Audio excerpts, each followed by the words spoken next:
Baik teman-teman, kita akan langsung masuk di dalam pembahasannya. 1 Timotius pasal yang keempat. Dari ayat yang pertama saya akan bacakan buat kita sekalian. Dikatakan demikian. Tetapi Roh dengan tegas mengatakan bahwa di waktu-waktu kemudian ada orang yang akan murtad lalu mengikuti roh-roh penyesat dan ajaran setan-setan. Oleh tipu daya pendusta-pendusta yang hati nuraninya memakai cap mereka. Mereka itu melarang orang kawin, melarang orang makan makanan yang diciptakan Allah supaya dengan pengucapan syukur dimakan oleh orang yang percaya dan yang telah mengenal kebenaran. Karena semua yang diciptakan Allah itu baik dan suatu pun tidak ada yang haram jika diterima dengan ucapan syukur. Sebab semuanya itu dikuduskan oleh firman Allah dan oleh doa. Dengan selalu mengingatkan hal-hal itu kepada saudara-saudara kita, engkau akan menjadi seorang pelayan Kristus Yesus yang baik, terdidik dalam soal-soal pokok iman kita dan dalam ajaran sehat yang telah kau ikuti selama ini. Tetapi jauhilah takhayul dan dongeng nenek-nenek tua, latihlah dirimu beribadah. Latihan badani terbatas gunanya, tetapi ibadah itu berguna dalam segala hal. Karena mengandung janji baik untuk hidup ini maupun untuk hidup yang akan datang. Perkataan ini benar dan patut diterima sepenuhnya. Itulah sebabnya kita berjerih payah dan berjuang karena kita menaruh pengharapan kita kepada Allah yang hidup, juru selamat semua manusia, terutama mereka yang percaya. Beritakanlah dan ajarkanlah semuanya itu. Jangan seorang pun menganggap engkau rendah karena engkau muda. Jadilah teladan bagi orang-orang percaya di dalam perkataanmu, di dalam tingkah lakumu, dalam kasihmu, dalam kesetiaanmu, dan dalam kesucianmu. Sementara itu sampai aku datang, bertekunlah dalam membaca kitab-kitab suci, dalam membangun dan dalam mengajar. Jangan lalai dalam mempergunakan karunia yang ada padamu yang telah diberikan kepadamu oleh nubuat dan dengan penumpangan tangan sidang penatua. Perhatikanlah semuanya itu, hiduplah di dalamnya supaya kemajuanmu nyata kepada semua orang. Awasilah dirimu sendiri dan awasilah ajaranmu, bertekunlah dalam semuanya itu karena dengan berbuat demikian engkau akan menyelamatkan dirimu dan semua orang yang mendengar engkau. Nah, teman-teman semuanya, kita sudah masuk di bagian pertengahan ini ya dari suratnya Rasul Paulus kepada Timotius, surat yang pertama. Dan kalau kita membaca ayat-ayat yang barusan kita baca tadi, mungkin ada beberapa ayat yang sering kali kita dengar, khususnya kalau misalnya sering pelayanan di pemuda gitu kan, di anak-anak muda, pasti ayat-ayat ini sering kali disampaikan gitu kan, jadilah teladan dan lain sebagainya. Namun kalau kita melihat dari apa yang disampaikan oleh Rasul Paulus di sini, itu sepertinya gini, sama seperti juga yang diperingatkan oleh Tuhan Yesus kepada murid-muridnya. Tuhan Yesus pernah mengatakan di dalam Matius pasal yang ke-7 ayat yang ke-15, dia bicara supaya waspada terhadap nabi-nabi palsu yang datang kepadamu dengan menyamar seperti domba. Tetapi sesungguhnya mereka adalah serigala yang buas. Jadi ada ungkapan, ada istilah serigala berbulu domba. Dan ini sebenarnya merupakan ucapan yang disampaikan oleh Tuhan Yesus. Bahwa perlu untuk berhati-hati karena ada serigala-serigala yang berbulu domba. Nah, saya nggak tahu dengan teman-teman, apakah teman-teman pernah melihat serigala? Mungkin kalau pernah ke kebun binatang gitu kan, atau mungkin dari TV gitu, kita bisa melihat seperti apa serigala. Serigala modelnya seperti anjing tapi buas gitu kan, dia lebih besar. Dan sejauh ini saya belum pernah melihat serigala yang kemudian dia pakai bulu domba sebagai bajunya gitu ya. Saya belum pernah melihat seperti itu, dan sepertinya memang nggak mungkin ada serigala, binatang serigala yang cukup pinter untuk kemudian dia membuat baju dari bulu domba dan dia pakai itu untuk kemudian dia masuk ke kawanan domba dan menangkap domba-domba yang ada gitu ya. Kalau binatang kayaknya nggak ada.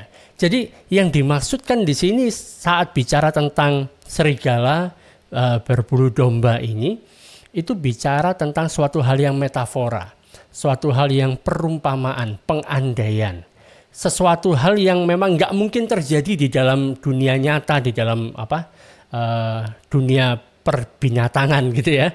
Nggak akan mungkin terjadi ada serigala yang kemudian dia jahit baju seperti domba dan dia pakai jadi kostumnya gitu kan. Nggak pernah ada seperti itu. Tetapi kan, hal ini benar-benar bisa terjadi dan masuk di dalam jemaat Tuhan. Jadi ada yang disebut sebagai serigala berbulu domba yang menyusup masuk ke dalam kawanan jemaat Tuhan dan mencoba untuk membinasakan mereka.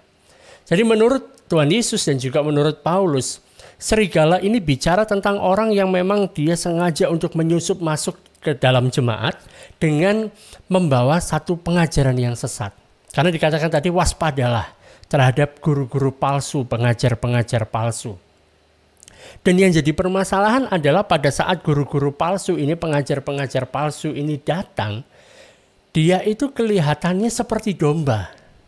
Jadi dia tidak terlihat seperti serigala, terlihatnya seperti domba. Kelihatan seperti orang percaya, seperti orang Kristen pada umumnya. Tingkah lakunya bahkan persis seperti orang Kristen. Orangnya baik, orangnya ramah, dia suka memberi dan lain sebagainya. Kelihatannya hebat, kelihatannya bagus. Ini benar-benar contoh teladan orang Kristen yang luar biasa. Sehingga banyak orang yang bisa tertipu oleh dia. Karena kalau dia datang langsung kelihatannya seperti serigala yang menyeramkan, yang berusaha untuk menerkam, ya orang langsung sudah tahu gitu ya. Antara pilihannya dua, kita serang dia atau kita lari. Tapi kita sudah tahu bahwa ini bahaya. Tetapi dia datangnya kelihatannya seperti orang baik. Kelihatannya seperti orang yang ramah, yang saleh gitu ya. Dan tiba-tiba yang terjadi adalah yang dia lakukan, dia bisa menghancurkan jemaat. Tiba-tiba jemaat itu diberi makanan, tapi makanan itu mengandung racun. Oleh karena itu, seorang gembala jemaat punya tugas yang penting. Tugasnya apa? Yaitu memastikan supaya jemaat itu bisa mendapatkan makanan dan minuman yang baik, yang segar, yang sehat, yang tidak mengandung racun. Tetapi di lain sisi, sekalipun dia harus memberikan itu, dia memberikan makanan yang baik, yang sehat kepada jemaatnya, kepada kawanan jemaat ini, dia juga perlu untuk memperingatkan kepada jemaat-jemaat bahwa akan ada orang-orang yang tampaknya baik, kelihatannya luar biasa gitu ya. Tetapi orang-orang ini akan berusaha untuk memperdaya jemaat. Nah, hal ini bisa kita ketahui saat kita mulai bicara dengan orang tersebut. Saat kita mulai menanyakan kepada dia tentang apa yang dia percayai. Karena kalau dia tidak mempercayai firman Tuhan, kalau dia tidak mempercayai firman yang tertulis, maka kita bisa melihat bahwa yang dia sampaikan kelihatannya itu bagus, kelihatannya itu masuk akal. Kalau bertentangan dengan firman, kita tahu siapa dia, gitu ya. Jadi jemaat perlu untuk mengetahui tentang hal ini. Dan hal ini bisa kita ketahui pada saat kita dalam pertemuan, misalnya ada kelompok sel atau ibadah rumah tangga atau apa saja, waktu kita bicara dengan mereka di dalam doa mereka, kita bisa menemukan waktu kita diskusi gitu kan, rupanya apa yang mereka percayai. Karena itu penting bagi kita untuk kita mengetahui apa yang menjadi firman Tuhan, apa yang dikatakan oleh firman Tuhan, sehingga kita bisa mendeteksi racun-racun seperti apa yang mulai untuk disebarkan. Dan bahayanya adalah kalau kita nggak tahu itu adalah racun dan kemudian kita terus konsumsi, kita percayai hal itu, kita aplikasikan dalam kehidupan kita, ya namanya juga racun, akan membawa kematian. Karena itu Rasul Paulus mengatakan kepada Timotius di sini di dalam suratnya ini, dia bilang, Timotius, Roh Allah itu dengan tegas mengatakan bahwa di masa-masa yang akan datang, ya, akan ada bahwa orang-orang itu murtad, mereka mengingkari Kristus. Jadi ada orang-orang yang termakan dengan hal ini dan mereka mulai mengingkari Kristus. Pengajaran yang beracun ini masuk dari orang-orang yang kelihatannya baik. Bukan berarti gini, begitu kita melihat ada orang yang baik langsung kemudian kita bilang, oh ini serigala berbulu domba. Ya enggak pasti seperti itu. Tapi kita perlu cari tahu apa yang dia percayai, gitu ya. Dan Paulus mengingatkan pada Timotius, hati-hati jangan sampai terperdaya dengan orang yang seperti ini. Kamu perlu untuk menguji mereka dengan menggunakan firman Allah. Jadi jangan pernah menilai orang dari penampilannya. Karena seringkali orang ya kita mau nggak mau ya namanya hidup di dunia, orang menilai kita dari penampilan kita. Tetapi di dalam hal ini jangan menilai orang dari penampilannya. Ya kan? Istilah kerennya adalah don't judge the book by its cover, gitu kan. Jangan menilai satu buku dari sampul depannya. Tetapi kan ini memang benar. Karena Tuhan itu bukan melihat apa yang ada di luar. Tuhan itu melihat apa yang ada di dalam hati. Bagaimana kita bisa tahu apa yang ada di dalam hati pada saat orang itu mengungkapkan sesuatu yang keluar dari mulutnya. Karena apa yang meluap keluar dari mulutnya itu berasal dari hatinya. Nah, karena itu kita tadi sudah membaca di ayat yang pertama sampai di ayat yang kelima. Di sana berkaitan tentang pengajaran sesat yang sudah terjadi pada saat itu, yang masuk di dalam jemaat. Khususnya ini bicara kepada jemaat yang ada di Efesus. Padahal kan sebelumnya kalau kita membaca di dalam Kisah Rasul, Rasul Paulus pernah mengingatkan atau memperingatkan para penatua yang ada di gereja Efesus bahwa nanti akan ada guru-guru palsu yang masuk ke dalam gereja. Dan rupanya pada masa ini, pada waktu Paulus mulai menuliskan surat ini kepada Timotius, hal itu sudah mulai terjadi. Di dalam Kisah 20 ayat yang ke-28, di sana dikatakan bahwa karena itu jagalah dirimu dan jagalah seluruh kawanan. Ini pesan Rasul Paulus sebelum dia meninggalkan kota Efesus. Karena kamulah yang ditetapkan Roh Kudus menjadi penilik untuk mengembalakan jemaat Allah yang diperolehnya dengan darah anaknya sendiri. Aku tahu bahwa sesudah aku pergi, serigala-serigala yang ganas akan masuk ke tengah-tengah kamu dan tidak akan menyayangkan kawanan ini.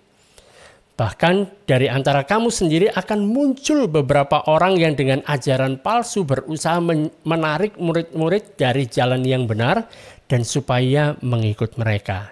Sebab itu berjaga-jagalah dan ingatlah bahwa aku 3 tahun lamanya siang malam dan tiada henti-hentinya menasihati kamu masing-masing dengan mencucurkan air mata. Jadi ini Rasul Paulus bicara kepada jemaat yang ada di Efesus. Dia mengingatkan, kalian harus berhati-hati, setelah aku pergi akan datang orang-orang semacam ini, serigala-serigala semacam ini yang akan mulai menghancurkan jemaat. Bahkan dari antara kamu sendiri akan ada orang-orang yang mulai mengajarkan ajaran-ajaran yang palsu. Tetapi kamu perlu untuk waspada dan kamu bisa mengatasi semuanya itu. Dan rupanya pada saat Rasul Paulus menuliskan hal ini kepada Timotius, surat 1 Timotius ini, hal itu sudah mulai terjadi di jemaat yang ada di Efesus. Pengajaran sesat yang terjadi pada saat itu disebut sebagai pengajaran gnostisisme, gnostik gitu ya. Ini musuh dari kekristenan pada saat itu. Di dalam bahasa Yunani, kata gnostik itu artinya adalah mengetahui. Nah, zaman sekarang yang banyak beredar adalah orang-orang mengatakan aku ini agnostik. Artinya aku itu sebenarnya nggak tahu gitu. Aku tidak tahu. Jadi yang lucu adalah orang-orang Kristen ada yang mengatakan aku orang Kristen yang agnostik, orang Kristen yang nggak tahu. Ini agak aneh gitu ya. Tapi pada waktu itu yang muncul pengajaran-pengajaran palsu ini menganut aliran ini, gnostik. Jadi dia mengaku bahwa punya pengetahuan yang lebih tinggi. Dan pengetahuan yang lebih tinggi ini didapatkan bukan dari kitab suci, bukan dari firman Allah, tetapi diperoleh melalui alam mistis yang lain yang kelihatannya lebih yang kelihatannya lebih tinggi. Jadi pengajaran ini cukup banyak beredar pada saat itu. Nah, jadi mereka menyebut dirinya sebagai orang-orang Kristen gnostik. Jadi orang-orang Kristen yang tahu segalanya tentang dunia roh lah, tentang pokoknya macam-macam, mereka tahu semuanya.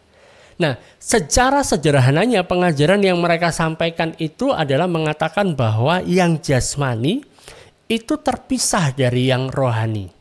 Jadi jasmani dan rohani itu tidak pernah bersatu, tidak pernah bisa menjadi satu. Dan mereka mengatakan bahwa yang jasmani, yang dari badan, yang daging itu jahat. Tetapi yang rohani itu yang baik. Karena itu yang baik harus dipisahkan dari yang jahat. Mereka mengatakan jangan biarkan kehidupan kerohanianmu mempengaruhi kehidupan jasmanimu dan juga sebaliknya. Kehidupan jasmanimu jangan sampai mempengaruhi kehidupan rohanimu. Semuanya harus dipisahkan. Nah, saat mengajarkan hal yang semacam ini muncul dua dampak yang berbeda.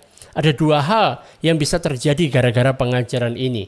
Kalau kehidupan rohani itu tidak punya dampak kepada kehidupan jasmani, maka kita akan melakukan salah satu dari hal ini. Yang pertama adalah kita bisa memuaskan keinginan jasmani kita sepuas-puasnya dan berkata bahwa nggak jadi masalah, kan terpisah. Antara jiwa dan tubuh kan terpisah. Kita lakukan ini secara tubuh, jadi nggak masalah. Yang penting aku masih berdoa, yang penting aku masih beribadah, yang penting aku masih melakukan segala sesuatu yang diperintahkan oleh Tuhan. Aku masih membaca Alkitab, misalnya aku masih ikut Bible study. Aku melakukan hal-hal yang rohani tetap aku lakukan, tetapi dalam hal jasmani, segala macam kesenangan secara jasmani aku lakukan. Karena berpikir bahwa jasmani dan rohani tidak ada kaitannya. Nah, hal yang semacam ini akan mengarah kepada imoralitas. Maka orang-orang yang menganut paham ini, wah kehidupannya nggak karu-karuan. Nggak karu-karuan. Tapi kemudian mereka masih, aku masih aku masih beribadah kok. Aku masih ke gereja kok. Aku masih berdoa. Aku masih berpuasa dan lain sebagainya. Lalu hal yang kedua, gara-gara punya paham yang semacam ini, muncul satu pemikiran bahwa kalau mau menjadi semakin rohani, kalau mau menjadi semakin orang yang saleh, maka harus menyingkirkan hal-hal jasmani. Menyingkirkan segala sesuatu hal yang berkaitan tentang hal jasmani. Membatasi tubuh, membatasi segala macam keinginannya. Ya kan? Kemudian waktu tidur pun nggak boleh tidur di tempat yang nyaman, tidurnya di atas paku supaya lebih rohani. Karena supaya lebih rohani juga perlu untuk mencambuki diri sendiri supaya tubuh ini bisa terlepas. Tubuh kita tidak mempengaruhi kita, dicambuki. Kemudian berhenti, nggak boleh makan ini, nggak boleh minum itu. Sampai kemudian mengatakan tidak boleh menikah. Karena itu adalah hal yang sangat jasmani katanya. Harus mematikan semua keinginan daging supaya bisa bebas di dalam roh. Jadi ini adalah dua pandangan ekstrim yang bisa ditemukan bahkan sampai saat ini. Di dalam gereja Kristen ada yang menganut paham semacam ini. Satu sisi ada yang mengatakan nggak masalah apa yang kamu lakukan dengan tubuhmu. Toh kamu masih ke gereja, toh kamu masih beribadah, toh kamu masih bisa berdoa, kamu masih bisa minta ampun dan lain sebagainya. Nggak masalah apa yang kamu lakukan secara jasmani, yang kamu lakukan dengan tubuh. Ada yang ngomong seperti itu. Tetapi di sisi yang lain juga ada kelompok orang yang kemudian mereka membuat satu hukum, suatu peraturan dan menegakkan kehidupan yang disebut sebagai kehidupan asketik. Apa itu asketik? Secara umum ini merupakan satu paham, satu pengajaran bahwa orang itu perlu untuk meninggalkan kehidupan duniawi. Yang bersifat materi itu semuanya ditinggalkan. Dan percaya bahwa segala sesuatu hal yang berkaitan tentang hal-hal duniawi ini merupakan penghalang dari manusia untuk bisa mencapai keselamatan. Jadi harus dibuang semua. Jadi muncul peraturan-peraturan. Nah semua ini karena mereka menganggap bahwa yang rohani dan yang jasmani itu terpisah. Tidak berhubungan. Sedangkan kalau kita membaca Alkitab, kita baca di dalam firman Tuhan, kita temukan ada hubungan antara jasmani dan rohani. Firman Tuhan mengatakan, muliakanlah Allah dengan tubuhmu. Firman Tuhan juga mengatakan bahwa, tidak tahukah kamu bahwa tubuhmu adalah bait Roh Kudus. Jadi ada kaitannya, saudara. Nah di ayat yang pertama sampai ayat yang kelima, di sini Rasul Paulus berbicara tentang ajaran sesat ini, yang disebut sebagai ajaran asketik ini, yang mengatakan bahwa jika sesuatu hal yang berkaitan tentang hal yang jasmani, maka hal itu adalah hal yang buruk, hal itu adalah hal yang dosa. Cuman masalahnya banyak orang yang termakan akan hal ini. Ada gagasan-gagasan, pemikiran-pemikiran yang semacam ini sebenarnya bukan berasal dari manusia sendiri, tetapi firman Tuhan di sini mengatakan bahwa semuanya ini, pemikiran semacam ini berasal dari roh penyesat dan dari setan-setan. Nah, kalau saudara lihat di dalam ayat yang pertama, saudara, di dalam ayat yang pertama dikatakan, tetapi roh dengan tegas mengatakan bahwa di waktu-waktu kemudian ada orang yang akan murtad lalu mengikuti roh-roh penyesat dan ajaran setan-setan, oleh tipu daya pendusta-pendusta yang hati nuraninya memakai cap mereka. Jadi di sini kita temukan ada roh, ya, roh penyesat, ya kan, dan ajaran setan-setan. Roh penyesat dan ajaran setan-setan. Nah, roh penyesat ini memperdaya orang sehingga mereka punya pemikiran gnostik seperti itu tadi.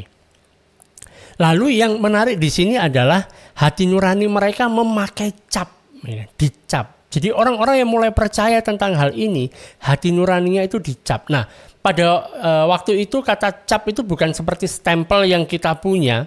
Kalau stempel yang kita punya itu kan ditaruh di atas tinta, gitu kan, kemudian dicap. Nah, tinta itu bisa dihapus, bisa hilang, gitu ya. Tetapi cap yang dimaksudkan di sini, pernah teman-teman melihat ada yang mungkin di film atau gimana kan, mereka bikin cap dari besi kemudian dipanaskan untuk bisa ngecap misalnya sapi atau apa supaya ada tandanya ini miliknya siapa.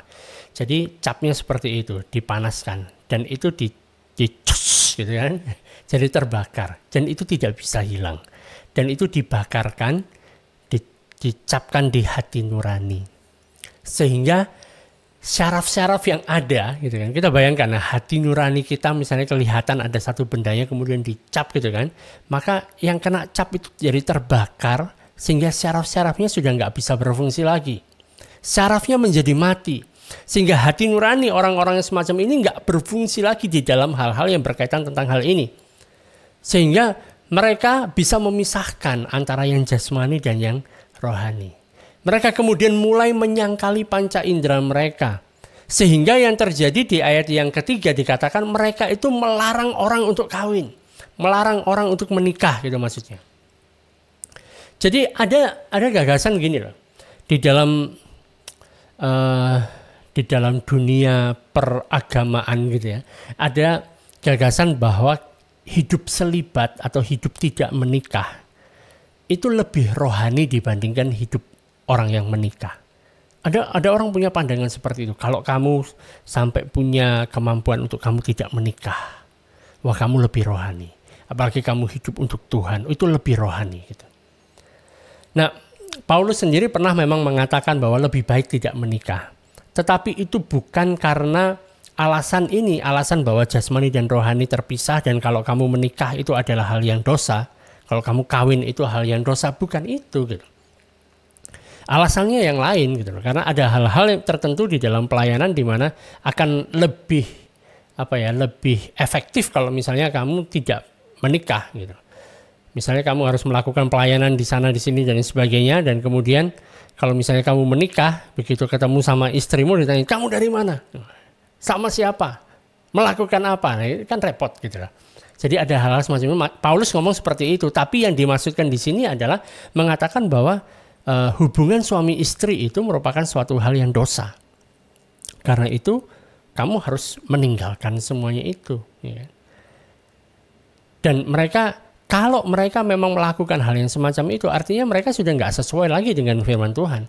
Nggak sesuai lagi dengan apa yang dikatakan oleh kitab suci. Sebab Allah sendiri yang menciptakan manusia itu laki-laki dan perempuan.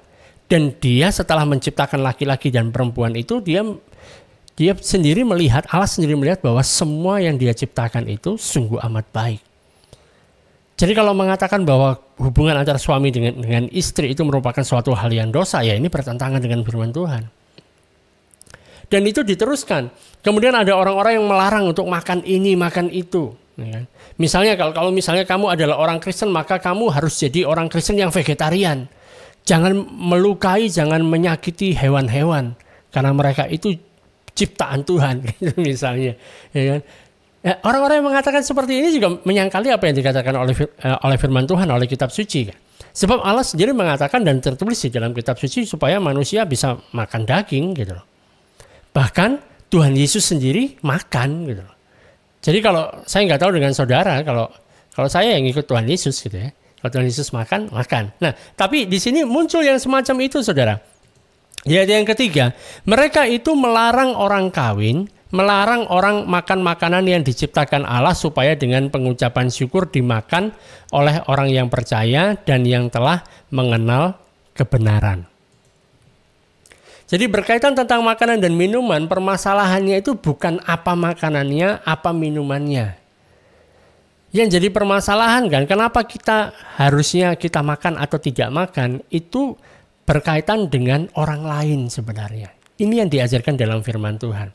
Apakah waktu kita makan ini atau kita minum ini menjadi batu sandungan enggak bagi orang lain yang ada di sekitar kita? Apakah waktu kita makan itu akan menjadi batu sandungan bagi orang ini? Gitu loh. Jadi bukan bicara tentang masalah makanannya atau minumannya. Bukan tentang ini boleh, ini tidak boleh. Bukan tentang itu.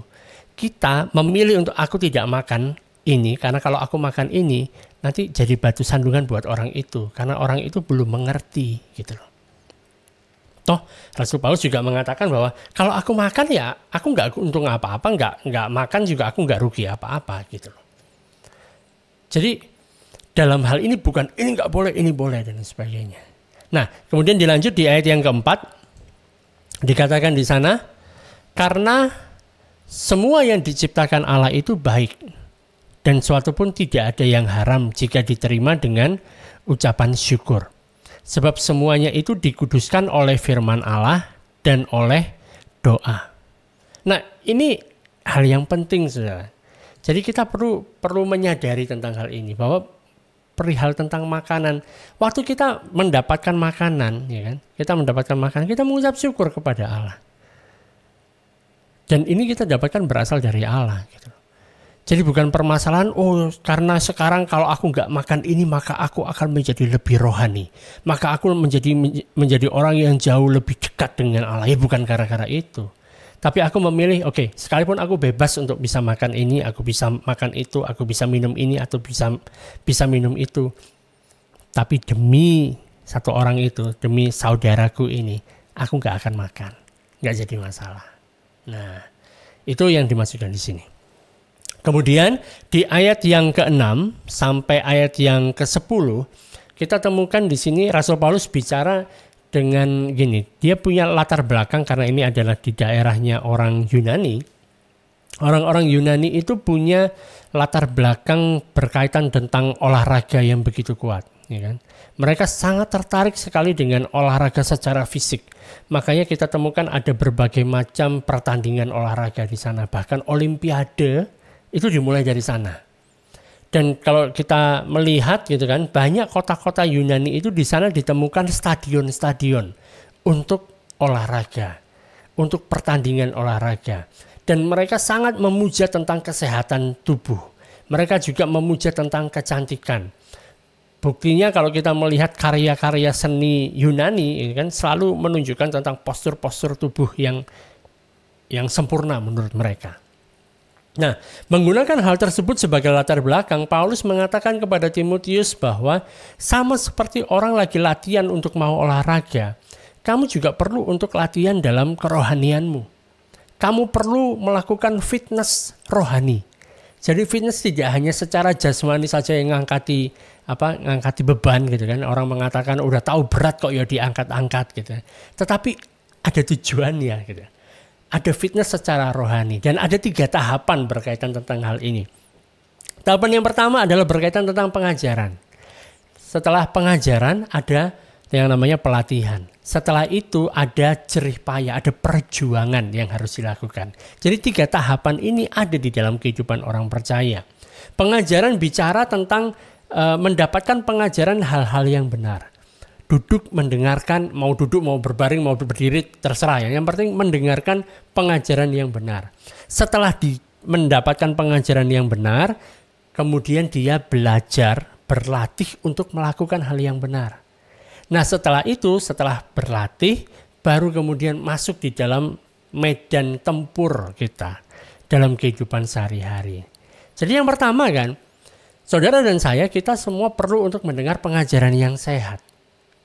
Kemudian kita praktekkan apa yang telah kita dapatkan dari pengajaran itu, misalnya dari Bible Study ini, kita praktekkan dalam kehidupan kita sehari-hari di dalam jemaat. Dan dalam kehidupan berjemaat ini merupakan satu tempat yang sangat bagus untuk kita berlatih sebelum nanti kita masuk ke dalam medan perang. Bukan saya mengajarkan saudara harus berperang, enggak. Tapi ini istilahnya seperti itu ya. Kita seperti masuk di dalam medan perang kita. Mungkin medan perang itu ada di rumah, mungkin ada di tempat kerja kita, mungkin ada di masyarakat sekitar kita gitu kan. Di mana kita itu berjerih payah, kita berjuang bagi Tuhan. Untuk menyampaikan tentang Kristus kepada orang-orang yang ada di sekitar kita. Contohnya gini loh. Misalnya teman-teman mau untuk dipakai oleh Tuhan untuk menjadi saksi. Untuk bisa menyaksikan tentang kebaikan Tuhan. Untuk bisa menyampaikan Injil kepada banyak orang. Nah, oleh karena itu langkah pertama yang perlu untuk dilakukan adalah perlu untuk duduk untuk mendengarkan pengajaran lebih dulu. Enggak tiba-tiba aku ingin dipakai oleh Tuhan saat ini aku keluar dalam nama Yesus kemudian langsung ngomong seenaknya. Bisa jadi bahaya. Oleh karena itu perlu untuk mendengarkan pengajaran. Setelah itu langkah yang kedua adalah belajar mempraktekkan tentang apa yang sudah dipelajari itu. Belajar untuk menyampaikan tentang iman kita, tentang kepercayaan kita. Ngomong dulu sama sesama orang percaya. Cerita dulu tentang Kristus itu kepada sesama orang percaya. Kalau kita nggak pernah buka mulut kita di hadapan orang-orang percaya, sesama orang percaya, mungkin pada waktu doa gitu kan. Waktu kita doa kan gitu ya, antara orang-orang percaya. Karena kadang-kadang saya temukan gini, waktu disuruh doa kan, Bapak A, Pak silakan pimpin dalam doa. Ditunggu lama nggak bunyi-bunyi. Lama nggak bunyi, begitu bunyi suaranya kok suara perempuan. Rupanya Bapak A itu lagi single, istrinya yang berdoa. Jadi ada kesempatan di mana kita berlatih di antara orang percaya. Mungkin kita belum berdoa, mungkin dalam diskusi gitu kan. Kalau kita nggak pernah buka mulut di dalam diskusi sesama orang percaya, nah gimana lagi kita bisa buka mulut kita mulai bicara di luar sana yang mereka bukan orang percaya. Kalau kita nggak bisa ceritakan, kalau kita nggak bisa bicara tentang Yesus di antara orang-orang yang memang sudah mengasihi Yesus, paling tidak kita bisa bersaksi tentang kebaikan Yesus di antara orang-orang percaya. Bagaimana kita bisa berkata tentang Yesus kepada orang-orang yang belum percaya? Nah, jadi di sini ada 3 hal, yaitu bicara tentang pengajaran, ada pelatihan, setelah itu masuk di dalam perjuangan. Dan ini yang perlu diingat di ayat yang ke-6, di sana dikatakan seperti ini. Dengan selalu mengingatkan hal-hal itu kepada saudara-saudara kita, engkau akan menjadi seorang pelayan Kristus Yesus yang baik, terdidik dalam soal-soal pokok iman kita dan dalam ajaran sehat yang telah kau ikuti selama ini. Tetapi jauhilah tahyul dan dongeng nenek-nenek tua. Latihlah dirimu beribadah. Jadi Paulus mengingatkan kepada si Timotius ini, Timotius, kamu gak usah terlalu banyak ngoceh tentang agama. Bukan itu yang perlu kamu ceritakan. Kamu gak usah terlalu menyibukkan diri dengan legenda-legenda tentang cerita-cerita, tentang mitos. Karena semuanya itu berasal dari pemikiran manusia. Tapi beritahu mereka tentang firman Kristus. Saat kamu sampaikan tentang firman Kristus, saat yang kamu ajarkan, yang kamu bicarakan itu bicara tentang firman Kristus, kamu akan menjadi pelayan Kristus yang baik. Karena itu dia mengingatkan, latihlah dirimu sebelum kamu melatih orang lain. Kamu perlu untuk berlatih. Paulus mengatakan di ayat yang ke-8, latihan badani terbatas gunanya, tetapi ibadah itu berguna dalam segala hal, karena mengandung janji. Baik untuk hidup ini maupun untuk hidup yang akan datang. Saudara, latihan jasmani itu gini loh. Paulus tidak mengatakan bahwa kamu tidak boleh latihan secara jasmani. Dia mengatakan latihan jasmani itu baik. Ada gunanya gitu loh. Tapi ya gunanya nggak sebesar latihan rohani memang gitu. Karena gunanya ya kita gunakan di dunia ini pada saat ini. Bukan untuk kekekalan. Kita perlu untuk berlatih secara jasmani. Paling tidak supaya kita bisa sehat gitu loh. Paling tidak supaya waktu kita mau melakukan pelayanan kita punya tenaga, kita bisa fit untuk melakukannya. Gitu. Dan pelatihan yang perlu diterima oleh orang Kristen tidak hanya untuk saat ini saja, tidak hanya bicara tentang hal-hal yang jasmani, ya, tetapi yang penting juga adalah pelatihan secara rohani. Karena ini bisa memberikan manfaat kepada kita tidak hanya pada waktu kita di dunia, tetapi pada waktu kehidupan yang akan datang. Dan Rasul Paulus mengatakan di ayat yang ke-9 bahwa perkataan ini benar dan patut diterima sepenuhnya. Jadi kalau saudara pada saat ini saudara mengikuti Bible study, belajar Alkitab, tapi kemudian kalau saudara tidak belajar, tidak berlatih untuk bisa bicara, ya kan, menyampaikan tentang Kristus. Saudara tidak mau berlatih untuk berdoa sendiri. Saudara tidak mau berlatih untuk menceritakan tentang Kristus kepada orang lain. Maka saudara tidak akan pernah bisa siap untuk masuk di dalam peperangan. Permasalahannya adalah siap atau tidak siap. Setiap saat kita berada dalam medan perang. Karena itu latihlah dirimu secepatnya gitu. Itulah sebabnya kan misalnya dalam gereja-gereja pada zaman sekarang itu muncul ada misalnya ada kelompok sel, ada yang namanya ibadat rumah tangga gitu kan, biston atau apalagi istilahnya zaman sekarang. Kalau di Medan ada partamyangan gitu kan, di mana saudara bisa berdoa di sana, saudara bisa mengambil bagian di dalam pelayanan, berada di dalam satu pelatihan, berada di dalam satu kehidupan yang saleh, sehingga saudara bisa siap dipakai Tuhan pada saat harus keluar masuk ke dalam medan perang. Dan itu nggak akan terjadi kalau saudara cuma dengar aja gitu loh. Memang bagus kita mendengarkan pengajaran gitu loh. Ya kan? Dan saya senang sekali kalau teman-teman tetap bisa setia mengikuti kita belajar bersama-sama. Wah, itu luar biasa gitu. Tetapi perlu untuk kita mulai berlatih, melatih diri kita bicara tentang Kristus kepada sesama kita. Sesama orang percaya ngomong dulu paling tidak, oh Tuhan seperti ini, dia ini yang sudah dia lakukan dalam kehidupanku. Bisa cerita, ngomong tentang Kristus. Sehingga pada saat kita ada di luar sana, di antara orang-orang yang belum percaya, saat kita perlu untuk bicara tentang Kristus, maka kita bisa melakukannya. Tapi kalau kita nggak pernah berlatih di antara orang-orang percaya sendiri, kita disuruh doa, ya kan, sikut-sikut istrinya atau sikut suaminya dan sebagainya, kemudian diam saja dan sebagainya, ya akan jadi repot. Begitu ada di luar sana dan kemudian ada orang-orang yang mempertanyakan tentang iman percayamu, saudara nggak bisa jawab. Sehingga jawabannya adalah, sebentar ya, saya tanya dulu ya sama pendeta saya. Nanti minggu depan ya, tak berikan jawabannya. Aku nggak ngerti, tapi aku tak tanya dulu. Kan repot kayak gitu. Ya kan? Jadi kita perlu mendengar dari orang lain, memang benar. Kita perlu mendengar pengajaran dari orang lain. Saya juga belajar dari orang lain. Tapi kemudian kita perlu untuk melatihnya. Setelah itu kita siap menghadapi peperangan. Ayat yang ke-10 mengatakan demikian, saudara. Itulah sebabnya kita berjerih payah dan berjuang. Karena kita menaruh pengharapan kita kepada Allah yang hidup, Juru Selamat semua manusia, terutama mereka yang percaya.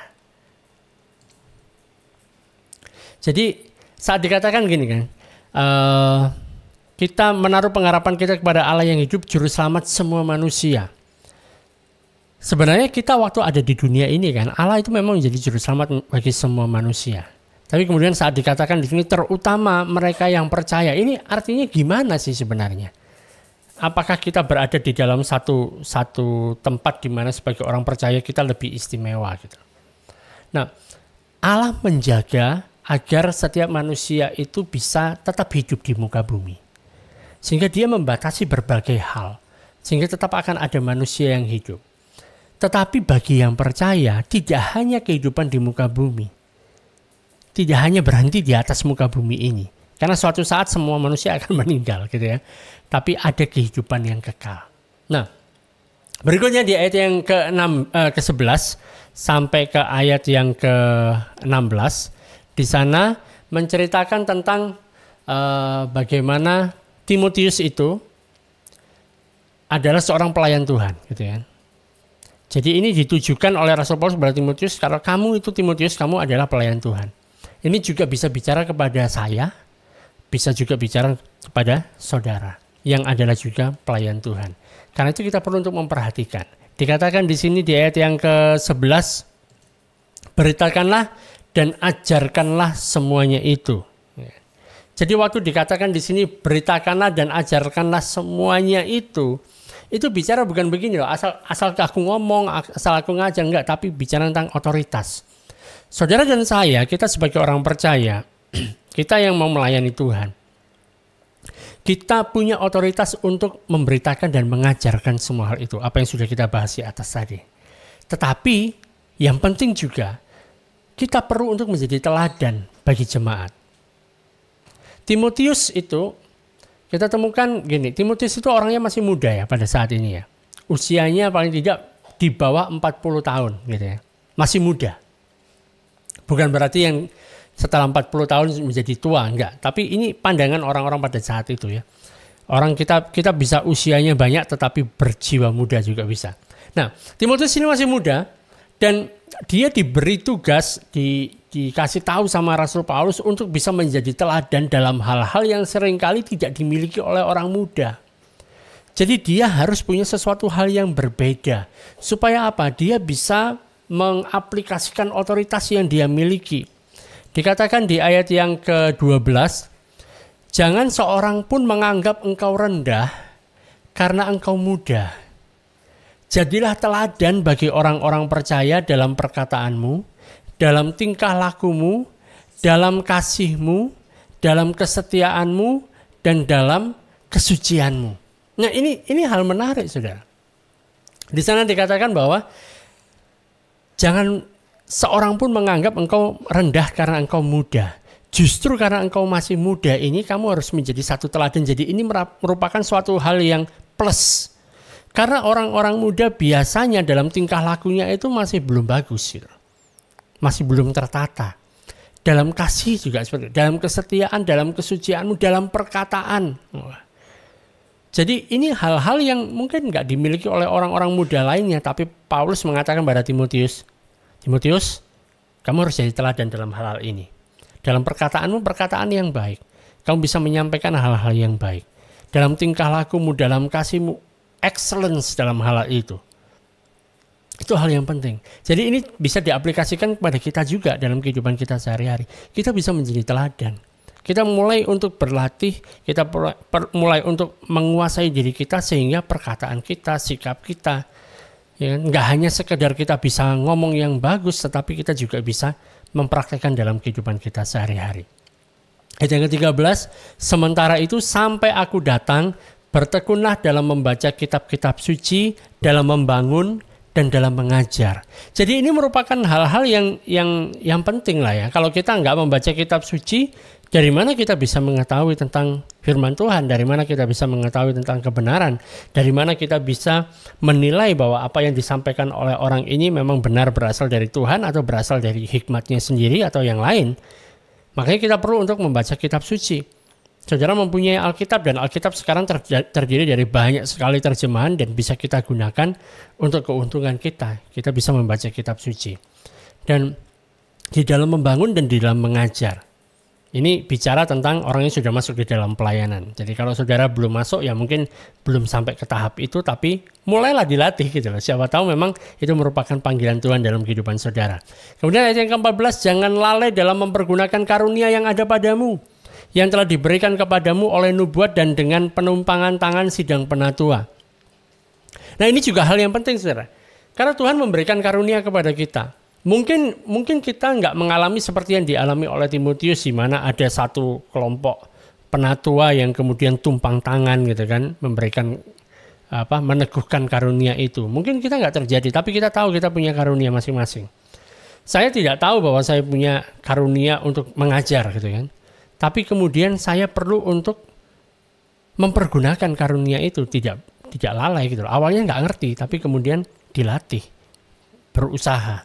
Belajar di sana, ya kan? Dan itu perlu untuk dikobarkan, perlu untuk dilakukan. Dan saudara juga pasti punya karunia yang Tuhan berikan kepada saudara. Dan itu perlu untuk dipergunakan. Jangan lalai, jangan ditinggalkan. Berikutnya, ayat 15, perhatikanlah semuanya itu, hiduplah di dalamnya supaya kemajuanmu nyata kepada semua orang. Ini juga merupakan hal yang penting, dikatakan supaya kemajuanmu nyata kepada semua orang. Artinya adalah ada progresivitas, ada pertumbuhan, ada perubahan. Kalau dulu misalnya sekian tahun yang lalu seperti ini, sekarang ini meningkat gitu loh. Ada kemajuan. Karena apa? Kita mau belajar.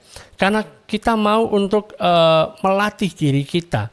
Karena kita mau juga kemudian setelah itu masuk di dalam medan peperangan itu. Oleh karena itu di ayat yang ke-16 dikatakan, awasilah dirimu sendiri dan awasilah ajaranmu, bertekunlah dalam semuanya itu, karena dengan berbuat demikian engkau akan menyelamatkan dirimu dan semua orang yang mendengar engkau. Nah, ini hal yang penting. Kita perlu mengawasi.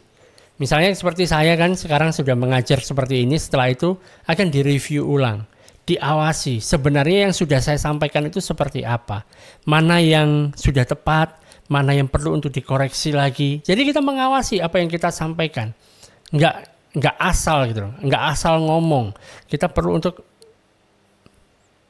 menjaga supaya semuanya berada di dalam koridor yang benar dan bertekun di dalam semuanya itu. Supaya apa? Kita menyelamatkan diri sendiri ya. Tentunya kalau saya mengajarkan suatu hal yang salah, yang sesat kan itu menjadi suatu hal yang mengancam diri saya sendiri. Mungkin teman-teman jadinya menyerang saya gara-gara itu kan. Jadi itu saya perlu untuk menyelamatkan diri. Dan yang mendengar saya juga mendapatkan keselamatan gitu kan. Mereka nggak tersesat gara-gara saya yang menyesatkan. Nah, bukan seperti itu. Oleh karena itu, saudara, ambillah kesempatan di mana kita ada untuk kita belajar sebanyak-banyaknya. Setelah kita mendapatkan pengajaran itu, kita latih di dalam kehidupan kita berjemaat. Saat kita punya teman-teman sesama orang percaya, kita bisa sharing sama mereka. Kita mulai melatih apa yang sudah kita pelajari itu. Kita ceritakan tentang Kristus kepada mereka, ya kan? Dan mereka juga bisa, kemudian kita bisa belajar juga dari orang-orang di sekitar kita. Bahkan kita bisa ngomong hal itu, ngomong tentang Kristus. Aku dapatkan seperti ini loh tentang Kristus. Kita share kepada mereka. Kita belajar untuk berdoa. Kita belajar untuk melatih diri. Sampai akhirnya kita mampu untuk bisa kita berjerih payah, kita berjuang. Karena kita menaruh pengharapan kita kepada Allah yang hidup. Kepada juru selamat semua manusia. Terutama mereka yang percaya. Amin.